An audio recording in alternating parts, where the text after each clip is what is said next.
Hello everyone. इस video में हम कैश फ्लो स्टेटमेंट के बारे में डिटेल में जानेंगे। वीडियो शुरू करने के पहले मेरा एक सजेशन है कि आप पूरे वीडियो को पहले देख लें और टॉपिक को डिटेल में समझ लें। उसके बाद वीडियो को रिप्ले करके आप ये टॉपिक के नोट्स बना सकते हैं। तो चलिए कैश फ्लो स्टेटमेंट को डिटेल में समझने की शुरुआत करते हैं।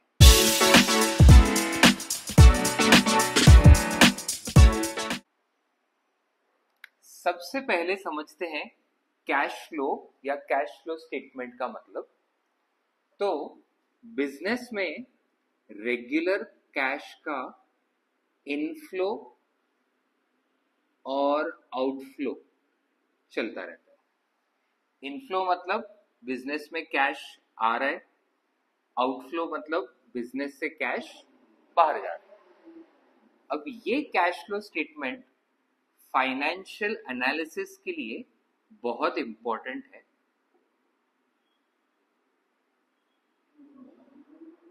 बिकॉज किसी भी बिजनेस में कितना कैश का इनफ्लो आउटफ्लो है उससे पता चलता है कि बिजनेस की क्रेडिबिलिटी कितना है और बिजनेस का फाइनेंशियल पोजीशन कैसा है। अब कैश फ्लो स्टेटमेंट का फॉर्मेट समझने के लिए हमको डिस्कस करना है types of activities. Cash flow statement बनाने के लिए बिजनेस के सारे एक्टिविटीज को 3 टाइप्स में क्लासिफाई किया है। पहला है ऑपरेटिंग एक्टिविटीज। ऑपरेटिंग एक्टिविटीज का मतलब है जो बिजनेस के डे टू डे ऑपरेशंस है उससे रिलेटेड कितना इनफ्लो और आउटफ्लो हो रहा है। तो इसमें purchase of raw material, production, payment of wages, expenses, sales, ये सारे एक्टिविटीज ऑपरेटिंग एक्टिविटीज होंगे। सेकंड एक्टिविटी है इन्वेस्टिंग एक्टिविटीज। अब कोई भी बिजनेस चलाने के लिए बिजनेस को लगते हैं फिक्स्ड एसेट्स। तो इन्वेस्टिंग एक्टिविटी यही फाइंड आउट करता है कि फिक्स्ड एसेट परचेज सेल करने में कितना इनफ्लो हुआ, कितना आउटफ्लो हुआ। फिक्स्ड एसेट्स के अलावा यहाँ पे अगर हम बिजनेस के बाहर कुछ इन्वेस्टमेंट्स करते हैं तो वो भी रिकॉर्ड होता है। थर्ड है फाइनेंसिंग एक्टिविटीज। नाउ बिजनेस के बेसिक ऑपरेशंस चलाने के लिए एज वेल एज बिजनेस में फिक्स्ड एसेट्स परचेज सेल करने के लिए बिजनेस को लगते हैं फंड्स। तो फाइनेंसिंग एक्टिविटीज में हम ये रिकॉर्ड करते हैं कि बिजनेस ने कहां से फंड्स अरेंज किए और वो फंड्स कैसे रीपे हुए और उसी फंड्स के ऊपर इंटरेस्ट या डिविडेंड कितना पे हुआ। तो ये सब एक्टिविटीज से जो इनफ्लो आउटफ्लो होगा वो रिकॉर्ड होगा फाइनेंसिंग एक्टिविटीज में। अब तीनों एक्टिविटीज में से ऑपरेटिंग एक्टिविटीज का कैश फ्लो कैलकुलेट करने के लिए 2 मेथड्स है। एक है डायरेक्ट मेथड, दूसरा है इनडायरेक्ट मेथड। डायरेक्ट मेथड छोटा और सिंपल सा मेथड है, उसको हम शॉर्ट में डिस्कस करेंगे। मैक्सिमम टाइम जो है एग्जाम्स में पूछते हैं इनडायरेक्ट मेथड, तो उसको हम ज्यादा डिटेल में डिस्कस करेंगे। पहले समझते हैं डायरेक्ट मेथड। अभी फाइनल अकाउंट्स में हम लोग बनाते हैं profit and loss account, and profit and loss के डेबिट साइड पे बहुत सारे एक्सपेंसेस रिकॉर्ड होते हैं। इसमें से कुछ ऑपरेटिंग एक्सपेंस है जो बिजनेस से रिलेटेड है और कुछ नॉन ऑपरेटिंग एक्सपेंस है जो बिजनेस से रिलेटेड नहीं है। For example payment of salary, rent, commission, ये सब ऑपरेटिंग एक्टिविटी में आएगा या ऑपरेटिंग एक्सपेंस में आएगा। Then loss on sale of fixed asset, loss by fire, ये सब नॉन ऑपरेटिंग एक्सपेंस या नॉन ऑपरेटिंग एक्टिविटी में आएगा। वैसे ही क्रेडिट साइड पे कुछ operating incomes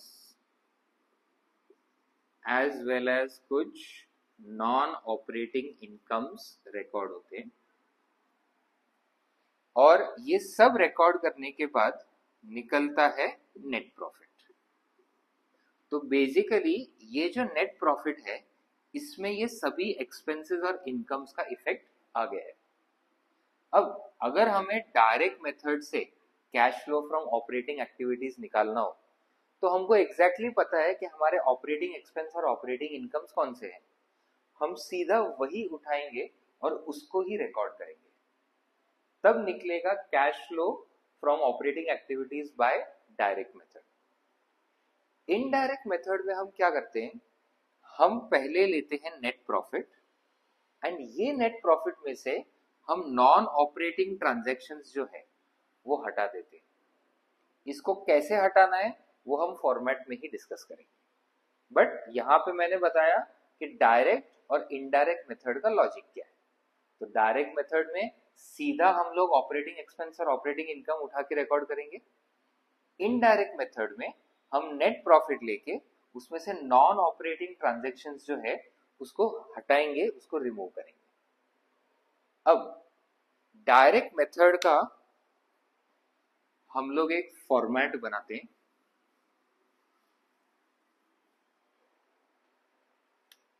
cash flow from operating activities,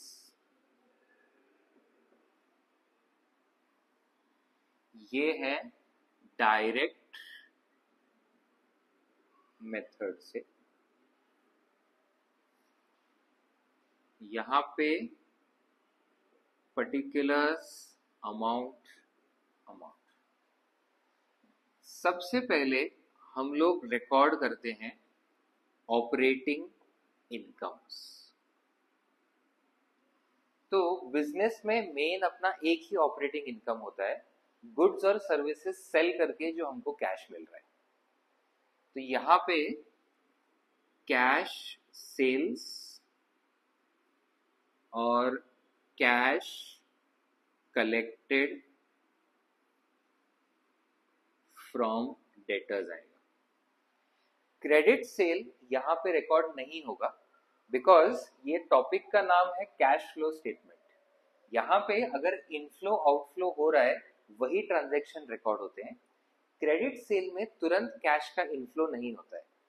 credit sale होने पे डेटर्स होते हैं, एंड डेटर्स जब हमको कैश पे करेंगे तब वो इनफ्लो होता है।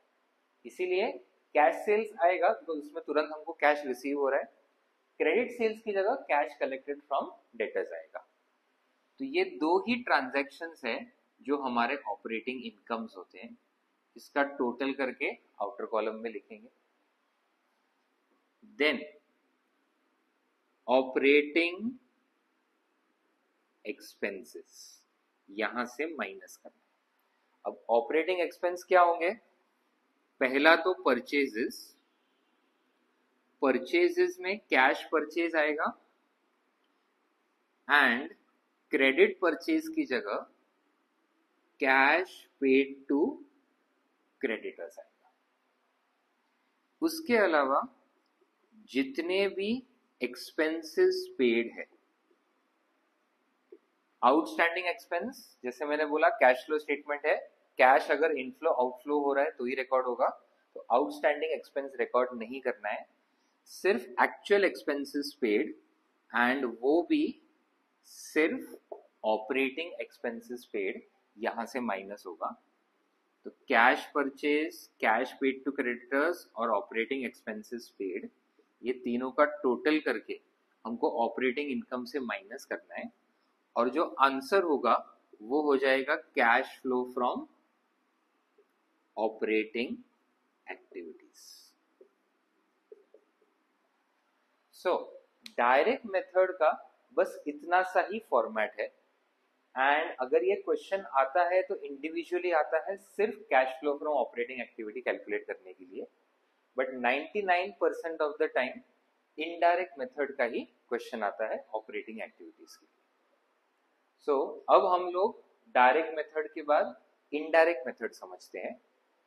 ऑपरेटिंग एक्टिविटीज के इनडायरेक्ट मेथड के साथ हम लोग इन्वेस्टिंग और फाइनेंसिंग एक्टिविटी के फॉर्मेट को भी क्लब करेंगे और पूरा कैश फ्लो स्टेटमेंट एक साथ बनाएंगे. सो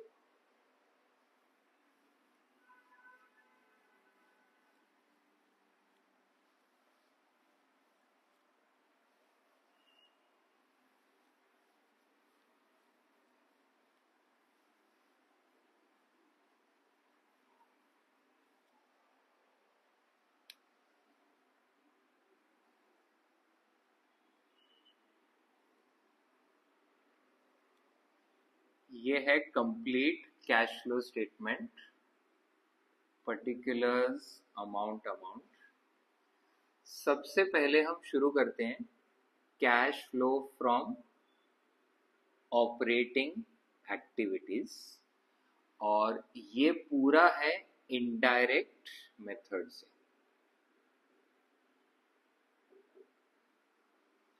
नाउ इनडायरेक्ट मेथड में हम लोग शुरू करते हैं नेट प्रॉफिट से.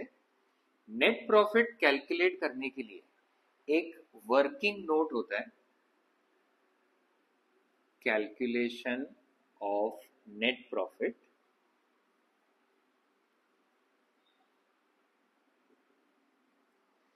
इसमें सबसे पहले हमको लेना है P&L का क्लोजिंग बैलेंस एंड उसमें से माइनस करेंगे opening P&L.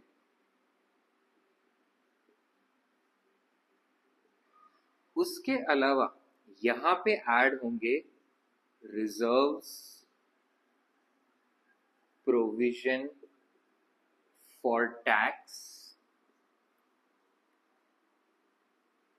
Proposed dividend. So जितना P&L का डिफरेंस है उसमें ये 3 ट्रांजैक्शंस हमको ऐड करने हैं एंड जो फाइनल आंसर निकलेगा ये हो जाएगा नेट प्रॉफिट. यही नेट प्रॉफिट का अमाउंट हम रिकॉर्ड करते हैं कैश फ्लो स्टेटमेंट के फॉर्मेट में. इसमें फिर हम ऐड करेंगे नॉन ऑपरेटिंग एक्सपेंस और सब्ट्रैक्ट करेंगे नॉन ऑपरेटिंग इनकम. अभी मैंने जस्ट अभी डिस्कस किया था डायरेक्ट इनडायरेक्ट मेथड, जिसमें मैंने P&L का फॉर्मेट बनाया था. तो उसमें मैंने बोला था कि इनडायरेक्ट मेथड में नेट प्रॉफिट लेके हमको नॉन ऑपरेटिंग ट्रांजैक्शंस हटाने हैं. तो नॉर्मली एक्सपेंसेस जो है वो सब्ट्रैक्ट होने चाहिए. अब एक्सपेंसेस हमने ऑलरेडी सब्ट्रैक्ट कर दिया है नेट प्रॉफिट कैलकुलेट करने के लिए, बट ये नॉन ऑपरेटिंग एक्सपेंस हमको सब्ट्रैक्ट नहीं करने चाहिए थे, उसको हमको P&L से हटाना है. इसीलिए हम ये एक्सपेंस ऐड बैक करते हैं नेट प्रॉफिट में. Same treatment non operating income का है. यूजुअली इनकम जो है प्रॉफिट में ऐड होती है और ये इनकम ऐड करने के बाद ही ये नेट प्रॉफिट आया है, बट नॉन ऑपरेटिंग इनकम हमको नहीं लेना था, इसलिए उसको रिवर्स करने के लिए हम सब्ट्रैक्ट करते हैं. अब नॉन ऑपरेटिंग एक्सपेंस के examples depreciation on fixed asset है, loss on sale of fixed asset, interest on loans. And non operating income में इनका ऑपोजिट, डेप्रिसिएशन का opposite appreciation of fixed asset, profit on sale of fixed asset and interest और dividend received. अब हमको interest या dividend कब मिलेगा? तो अगर हमने अपने बिजनेस के बाहर किसी और बिजनेस में इन्वेस्ट किया है, उसके शेयर्स या डिवेंचर्स परचेज किए हैं, तो उसके ऊपर हमको इंटरेस्ट या डिविडेंड मिलता है. ये हमारे बेसिक ऑपरेटिंग एक्टिविटीज से रिलेटेड नहीं है, इसीलिए ये इनकम हो जाता है नॉन ऑपरेटिंग इनकम. सो जो भी नेट प्रॉफिट का अमाउंट है इसमें ये नॉन ऑपरेटिंग एक्सपेंस ऐड और नॉन ऑपरेटिंग इनकम माइनस करके जो आंसर आएगा ये हो जाएगा operating profit before working capital changes.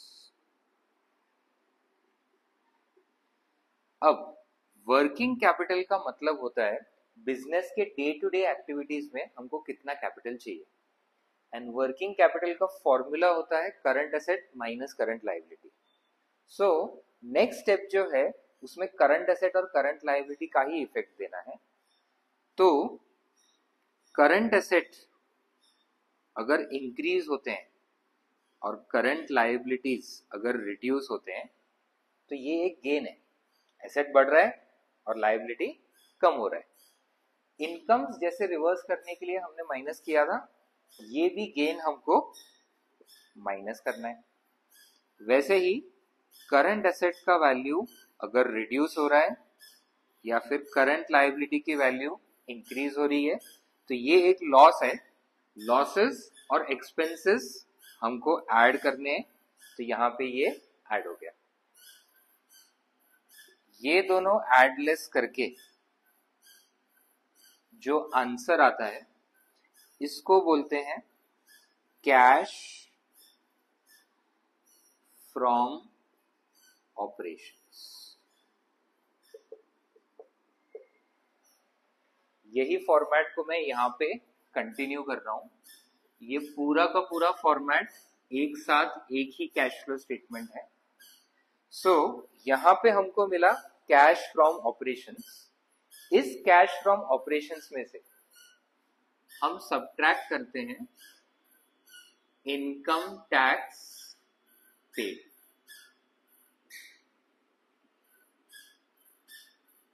Income tax paid minus करने के बाद जो फाइनल आंसर आता है ये हो जाएगा cash flow from operating activities,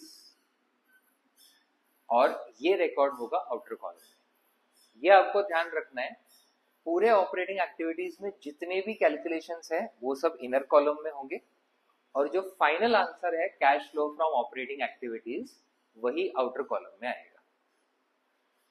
then second activity है cash flow from investing activity.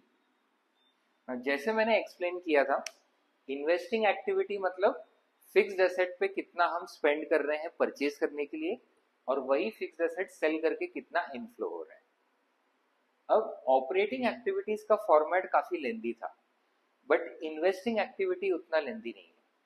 यहाँ पे बेसिक लॉजिक क्या लगाना है, अगर कैश का इनफ्लो हो रहा है तो ऐड करो, और अगर कैश का आउटफ्लो हो रहा है तो उसको माइनस करो। तो इन्वेस्टिंग एक्टिविटी में इनफ्लो कब होगा, जब हम लोग सेल करेंगे अपने फिक्स्ड एसेट्स। तो proceeds from sale of fixed assets और इन्वेस्टमेंट ये ऐड हो जाएगा। एंड आउटफ्लो कब होगा, जब हम fixed assets and investments purchase करते हैं। तो minus purchase of fixed assets और इन्वेस्टमेंट। अब इसी में ऐड करना है हमको नॉन ऑपरेटिंग इनकम। अब ये कौन सी नॉन ऑपरेटिंग इनकम है, तो जो भी हमारे पास फिक्स्ड एसेट्स और इन्वेस्टमेंट्स है उसमें से कुछ भी इनकम अगर जनरेट हो रही है तो वो यहाँ पे इनफ्लो है इसलिए ऐड होगा। फॉर एग्जाम्पल, हमारे पास कोई land, building, plant, machinery, factory है जो हम यूज नहीं कर रहे और उसको हमने किसी और को रेंट पे दिया, तो वो जो रेंट रिसीव हो रहा है वो हो जाएगा नॉन ऑपरेटिंग इनकम। तो पहला नॉन ऑपरेटिंग इनकम है रेंट। दूसरा, अगर हमने आउटसाइड द बिजनेस इन्वेस्टमेंट किया है तो वो इन्वेस्टमेंट पे या तो हमको इंटरेस्ट मिलेगा या फिर डिविडेंड।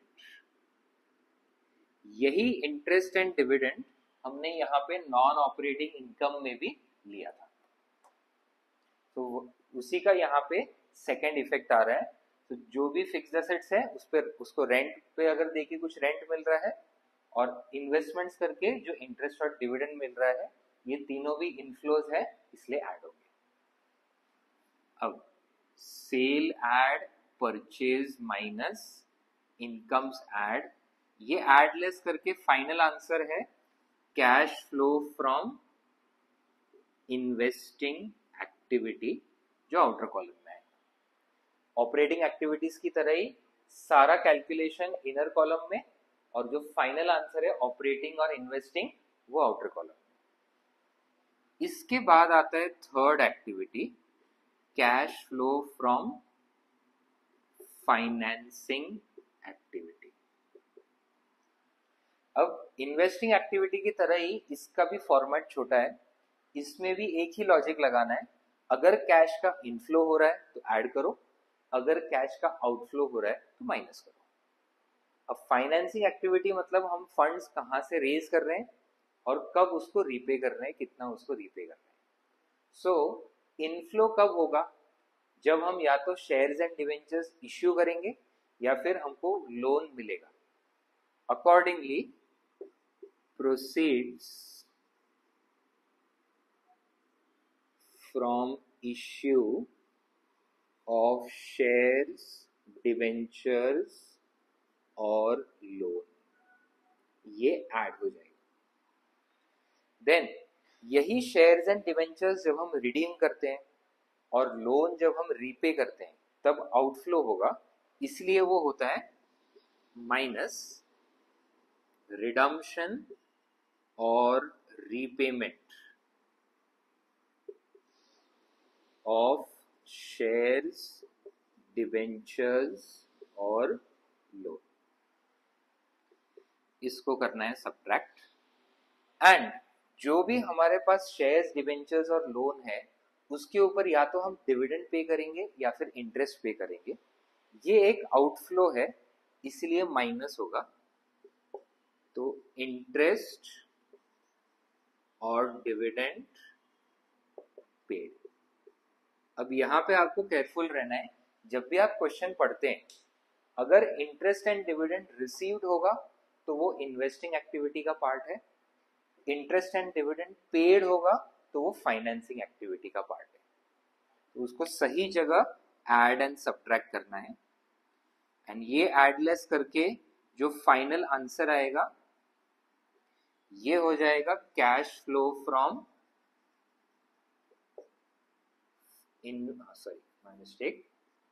Financing activity. अब तीनों एक्टिविटीज से हमने कैश फ्लो कैलकुलेट कर लिया, ये फॉर्मेट में यहाँ पे कंटिन्यू करता हूं। अब ये तीनों एक्टिविटीज का जो कैश फ्लो हमने कैलकुलेट किया है तो ये तीनों को ऐड करना है। अब सभी कैश फ्लो में हर जगह कुछ ना कुछ माइनस हो रहा है, और कई क्वेश्चंस में ऐसा होगा कि जो नेगेटिव अमाउंट है वो ज्यादा है, जिसकी वजह से ऑपरेटिंग, इन्वेस्टिंग या फाइनेंसिंग एक्टिविटी में आंसर कभी कभी पॉजिटिव आ रहा है और कभी कभी नेगेटिव। तो वो साइन को ध्यान में रखते हुए आपको तीनों एक्टिविटीज के कैश फ्लो को ऐड करना है, एंड अगर तीनों ऐड करके आंसर पॉजिटिव आ रहा है तो इसको बोलेंगे net increase in cash and cash equivalent. अगर आंसर नेगेटिव आ रहा है तो वो हो जाएगा net decrease in cash and cash equivalent. So ये दोनों में से एक ही मिलेगा, पॉजिटिव आंसर है नेट इंक्रीज, नेगेटिव आंसर है net decrease. Cash and cash equivalent का मतलब क्या होता है, तो कैश एंड कैश इक्विवेलेंट में तीन चीजें आती है, cash balance, bank balance and short term investments.